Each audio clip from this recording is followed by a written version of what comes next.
Lilo and Stitch has long been one of my favourite Disney franchises. Coming out in the post-Disney Renaissance era in 2002, Lilo and Stitch, more than any other film of the 2000s, managed to capture the hearts and minds of an entire generation. Whilst the original box office isn't exactly massively inspiring when you look at it, grossing $271 million off of $80 million, it ended up exploding on the home video market and became a hugely lucrative franchise for Disney. Even today, Stitch merch sells like hotcakes, and I'm pretty sure merch for the various other experiments sell pretty well too. Whilst I do think a lot of people underestimate the franchise, I think to me, it's rather clear that this one sits in the A tier of popularity. Thus, I wasn't hugely surprised that Disney planned on making a live-action adaptation of it. I think the only thing that shocked me was that they were making it so soon. But then the news about the Moana remake dropped, and my shock wore off pretty quickly. I've always been a bit more optimistic about the Disney live-action remakes than most people. Back a decade ago, I was all aboard, and it was only around 2019 that I well and truly started to check out of them. There were still some good ones here and there, but for the most part, I was turned off. Then we got the trailer for this one, and I knew that surely it was going to be a smash hit, and a good film to boot. And I think the signs are currently there. In terms of reception, the critical response is a bit more muted. The original film has a critical score of 86% on Rotten Tomatoes from 152 reviews, whilst the fresh adaptation has a 69% off of 140 reviews as of writing this. I'm not really surprised by this difference, considering the longer these sorts of films go on, the harsher critics are going to become, because they're more tired of certain things, and thus they judge more harshly. That's how it's always been. In terms of audience scores, they're much higher for the moment, but we'll see how they continue to hold up going forward. As of right now, the film has a 93% audience score off 1,000 reviews, compared to the original having a score of 78% off of close to 250,000 reviews. I will say, the score for the original is quite a bit lower than I would have anticipated. I think it deserves a bit more considering how iconic and influential it is. On top of that, financially, Lilo and Stitch is poised to make a massive splash at the box office. So far, it's grossed around $14 million from Thursday night previews, and projections suggest a domestic gross of $165 million over its first weekend. So if it hits those projections and then you factor in the international numbers, it's going to end up being a very successful movie. Disney's licking their lips as we speak. I'm sure they're very hopeful this is the beginning of a very big summer of hits. In the end, I went to see it just the other day, and long story short is that I really enjoyed it. It was a very fun film. I rewatched the original a couple of days beforehand just to have it fresh in my mind, and I will say the OG is still the best one by a very decent margin. However, that doesn't mean this version's bad. It's still a lot of fun and worth a watch. It's just not on the same level as the original. I suppose we'd better dive in and start talking about the specifics of the movie and what went right and what went wrong. I reckon we can start with the visuals up first. I thought the film well and truly hit it out of the park here. I mean, yes, the water and the town and the mountains and the forest, they're all beautiful. Of course they were. These films always do the environments really well. Even if all else fails and the story is absolute garbage, they managed to make them look good. But I was actually more impressed by the quality of Stitch and the aliens and the outer space sequences. That stuff was really well done. I think my only real gripe would be that you could tell they were trying to keep this cheap. Pretty sure the budget was only $100 million, which is absurdly low by the standards of these live-action remakes. Snow White earlier this year cost up to $270 million to make. Mufasa cost $200 million. The Little Mermaid was $240 million. All massive projects that Disney was banking on to do very well, that had huge budgets to bring them to life. Not so much with Lilo and Stitch. They really just decided they were going to halve their usual budget for a picture of this magnitude.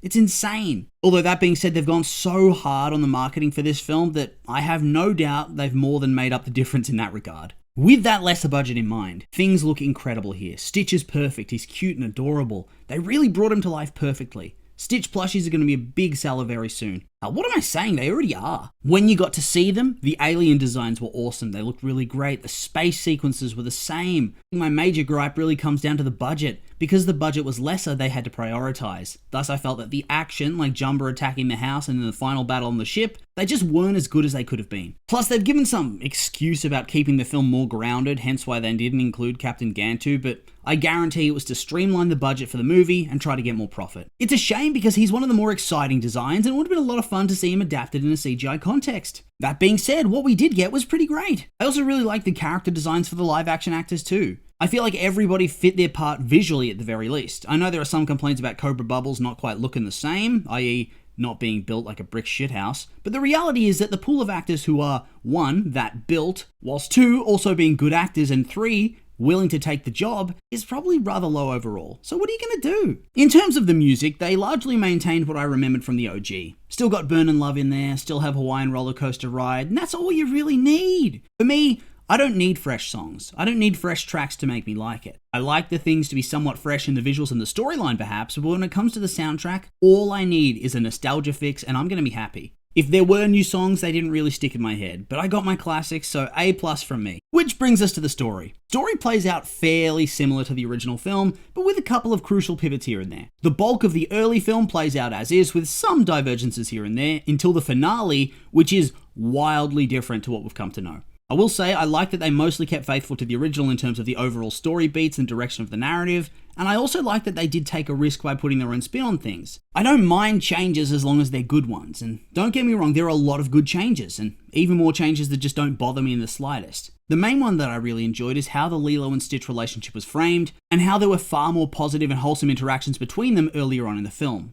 They're a lot closer throughout the entirety of the movie, and they don't have that falling out at the end. I really like that he was almost immediately on board with being her friend. He's cuddly and mostly kind to her, he's not really violent. He isn't pushing her around and being aggressive and crazy. And I think this was a good change in this context. For starters, it makes him seem like a smart alien, being able to con his way into a family without immediately flipping the crazy switch. But I also feel like it makes his slow burn turn to good feel more genuine, feel less rushed. Instead of being the monster who rapidly learns to love, he's presented as a creature who is good at his core, but who acts out and behaves badly. It's a different take to the original, where he and Lilo are sort of reflections of the other and they both need to grow, but I don't think it wrecks the film by changing that. It fits very well into the story that's been crafted and gives you so many beautiful and sweet moments. He sacrifices himself to save Lilo from Jumba. He saves her family photo, and then you have that Paddington 2-esque scene where he's drowning on the ocean floor and she's screaming for somebody to come and save him. Beautiful. Brief side tangent, I kind of hated how they left him to die in that scene, just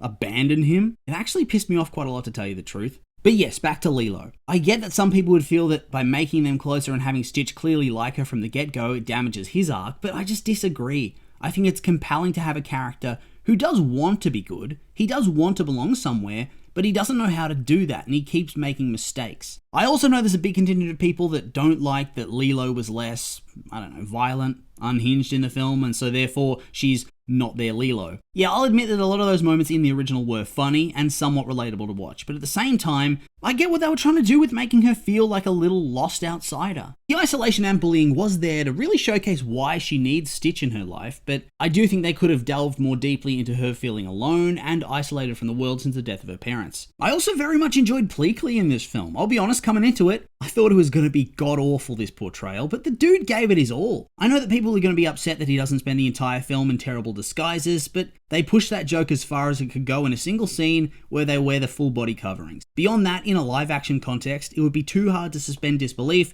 that people legitimately think that this is just a very ugly woman. But yeah, Pleakley was a lot of fun here, and I think it's all down to this guy just going so hard at the role and playing up the ridiculousness and the campiness of the character with no sense of shame.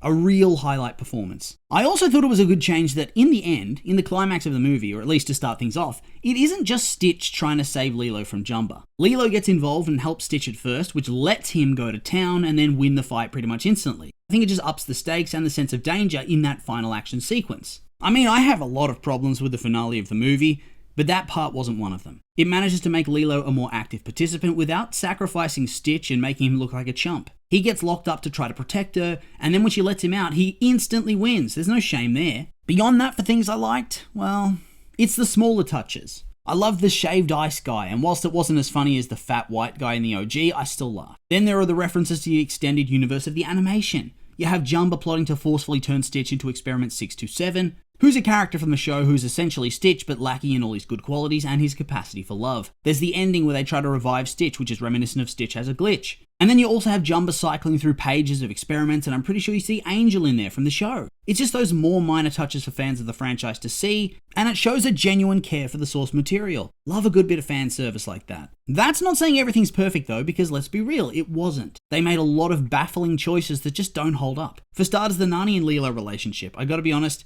I just didn't care for it. I understand it was meant to be a tragedy that Nani's unable to go off and live her dreams because her parents are dead, but it felt so fan-fictiony and contrived. This random lady next door so willing to help and to pretty much adopt Lilo at the end of the movie, but she didn't do anything to help stop the family falling into decay beforehand. Nani's a mess during the film, and this lady's not helping, and suddenly she's ready to be a guardian? Oh look, how convenient, now Nani can go off and live her dreams and become somebody without Lilo dragging her down. Ohana my ass. I get this is meant to be the happy Tumblr ending where Nani's not parentified and gets to live her Yas Queen life, but just doesn't have the same heart at all. On top of that, I feel like the scenes of Nani and Lilo were just not all that well written to begin with, so their bond doesn't come across as strong on screen. I wasn't as invested with them, which is a shame because they do have good chemistry in the interviews and stuff I've seen to promote the movie. To tell you the truth, the actress for Nani got nothing to work with for most of this film. She's good, but the script sucked for her. They just shifted her character to being a mess and sad she isn't living up to her potential. And so much falls to the wayside because of it. I just prefer the first ending where they make a new family out of the broken pieces of all of their lives. It felt hopeful and also bittersweet. This just felt meh. And it's 100% a scripting issue, nothing to do with the acting. David was also a massive disappointment. They barely build him up except as a bumbling flirt, with it feeling like Nani simply has zero interest in the guy. His role felt reduced and he no longer felt like the moral support and emotional rock that he was in the original film. I made a video in the past talking about what a Chad David is and how he's the definitive Disney dude. He ain't in this one, I'll tell you what. Absolutely not my David. Not even a shadow of his former self. It feels like it's almost a different character. Which brings us to Jumba and Gantu. They merged into evil Jumba, and I hate every part of this. Gantu was a fun breath of fresh air, a great design, funny dialogue, and a goofy role in the movie. Jumba was a great early antagonist who turned sidekick for Stitch to save Lilo, and they just ruined it all. They fused him into one character who is far less than the sum of the parts. God-awful writing, and they should be ashamed of it. Who approved this trash?